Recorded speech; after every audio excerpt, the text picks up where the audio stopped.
We discuss the effect social anxiety can have on a person after narcissistic abuse. So if you were raised in an environment with quite narcissistic parents who are very judgmental, very persecutory, they got on your back about a lot of things a lot of the time. If they saw you and there was a chance to pounce on you, they tended to, that will generate social anxiety. If you already had that, then you're in a narcissistically abusive relationship, the social anxiety will be worse.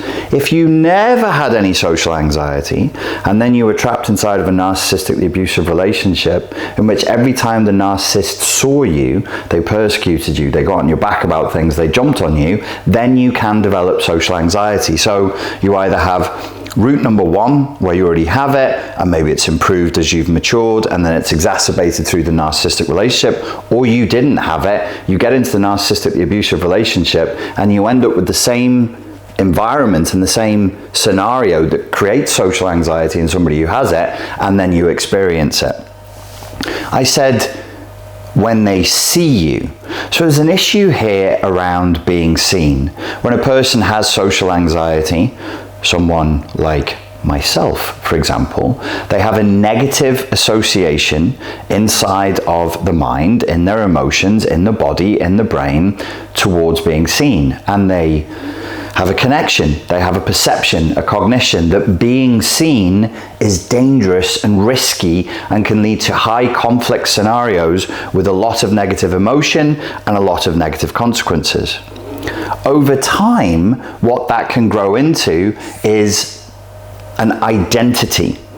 So you take something that is part of your past, part of your experience, part of your imprinted memories, your imprinted impressions, and then that can become a part of you, and you can start to say things like, well, I just don't like being around people, large groups of people make me nervous, I'd rather be inside, whatever.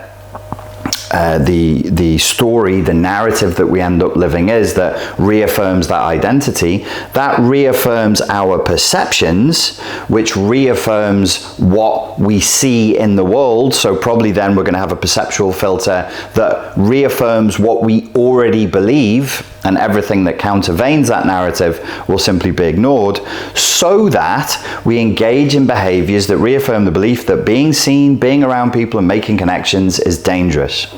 In a narcissistically abusive relationship, very frequently after the relationship has ended, the target of narcissistic abuse can end up engaging in an awful lot of self-isolation. The problem with engaging in self-isolation is that even if you don't have pre-existing mental health issues, we know from the research, we know from the published literature, that a lot of time spent out of contact with other humans raises your negative affect. So it raises the propensity for you to feel negative emotions. So the trigger for feeling negative emotions is lower. You need much less stimulus in order to feel negative emotions. And the negative emotions that you do feel are disproportionately heightened to the trigger. They're no longer proportionate to the event. A lot of times when people are reporting that they experience heightened degrees of anxiety, heightened degrees of depression, it's because they are actually quite alienated and cut off from other human beings in their environment. And if you think about it, what we're evolved for is contact with other human beings. Now, I think this is a problem across the entire narcissistic abuse community. And what I would like to see is that people can learn to develop a skill set and an enjoyment for making connections with other human beings again.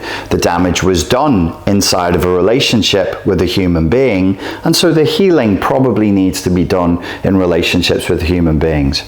Not that we're going to lie to ourselves or brainwash ourselves that being around people is always a walk in the park, or that people are always a source of joy and fun and warmth and compassion, because that wouldn't be true, but that we use our intelligence, our smarts, our wisdom as adults to have discernment and to build bonds in a safe, calm way with people whose values and interests match our own.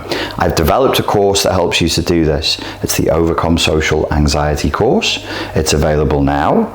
If you use the code that is given on the page, if you click this page, you get it at a very large discount. discount. Ladies and gentlemen, thank you very much for your time and for your attention, and I look forward to speaking to you again very soon. Thank you.